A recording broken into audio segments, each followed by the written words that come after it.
What is that delightful sound? How it interrupts my peaceful state. This dream is so warm and comforting. The alarm clock, always playing its tune at the most inconvenient time, no matter how melodious it may be. I awaken, stretching softly and relishing the tranquility of silence. Today, the sun shines brilliantly. I open my eyes, and there it is, a pale rose resting on my pillow. My beloved husband must have hidden it there last night, intending to surprise me in the morning. I stifle a smile into my pillow. Another day begins with him, with his affection, care, and love. I recall the night, my night, his morning, how his kisses felt before he departed. My love, after all these years together, you remain unchanged. No, you only grow more wonderful with time. I crave a cup of coffee. It's time to rise. As usual, I awaken an hour before I need to prepare and leave the house. I relish taking my time, embracing the new day, indulging in self-care, stretching, and savoring a cup of coffee in bed. Coffee. But I mustn't linger any longer. The kettle murmurs softly, and I swiftly prepare my breakfast, eagerly reaching for the large notebook on the table. Back when my husband and I first moved in together, we would write little notes to each other. Some were too precious to discard, filled with tenderness and sentiment. And that's how this book began. It holds so much within its pages, an anthology of our love.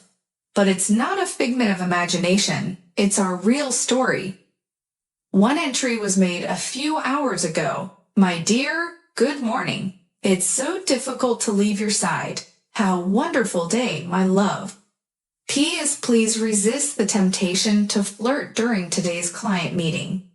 I smile once again. He knows me so well. Honey, I'm sorry.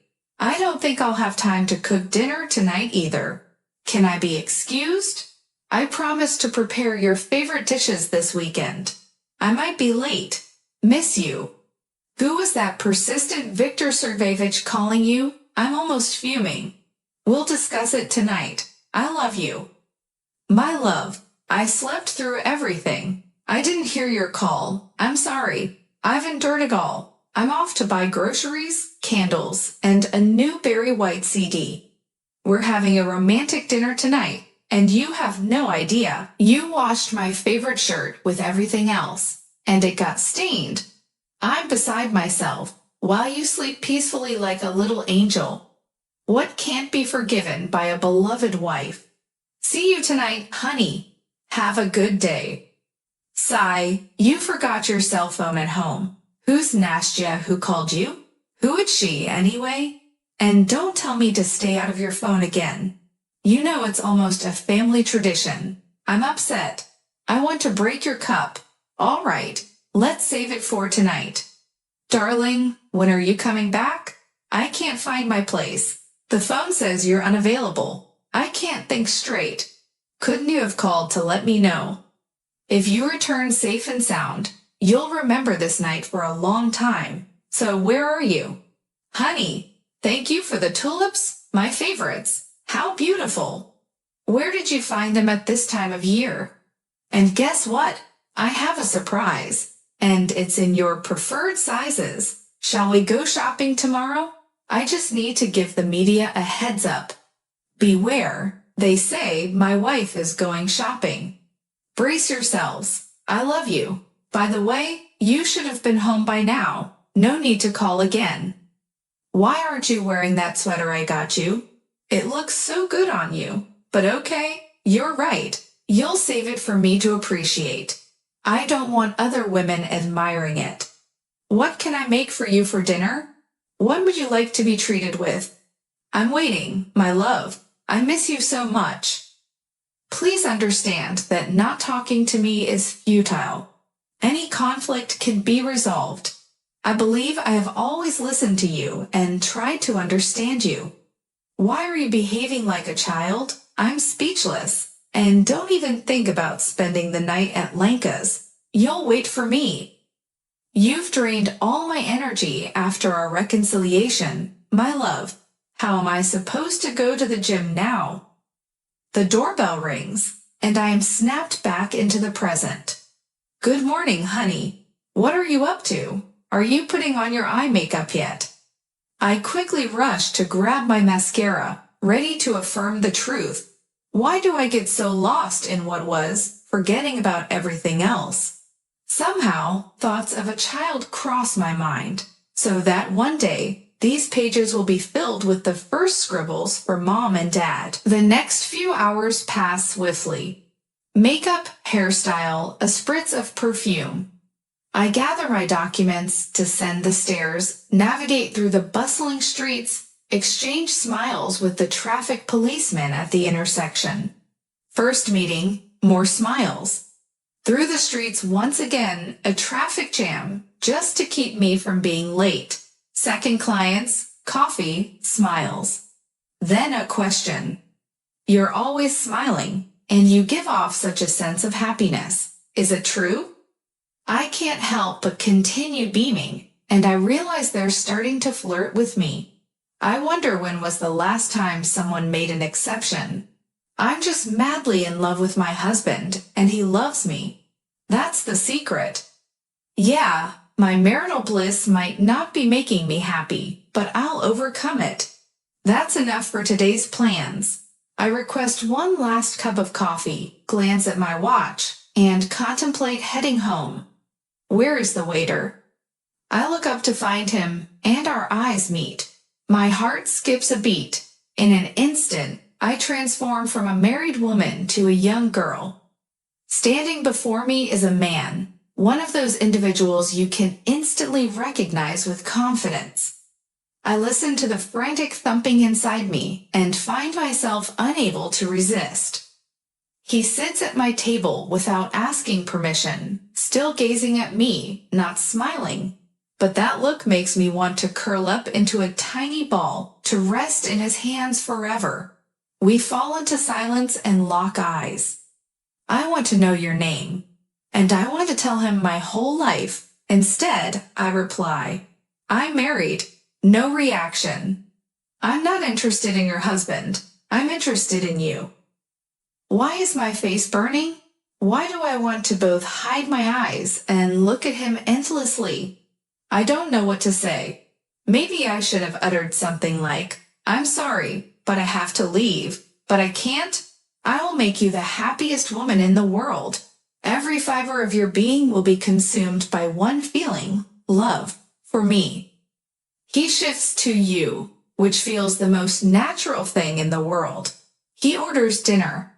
I'm not surprised when they bring all my favorite dishes and allow myself to indulge in. He doesn't order wine, and I raise an eyebrow in mild surprise. I see, these candles, he says with a hint of a smile, are a prelude to a crisp, dry white wine, aren't they? Don't worry, it will come later. Not here. Besides, it would be rather inconsiderate of you. A stranger after all. I laugh, the initial warmth returning. We converse in fragments, exchanging moments of silence and stealing glances at each other.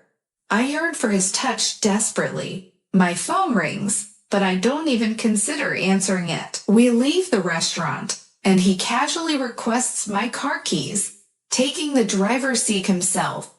It doesn't occur to me to refuse him. We arrive at my apartment, enveloped in a gentle twilight glow from the nightlight. He fetches wine and glasses from somewhere, without bothering to switch on the lights. A sip, a white, dry one.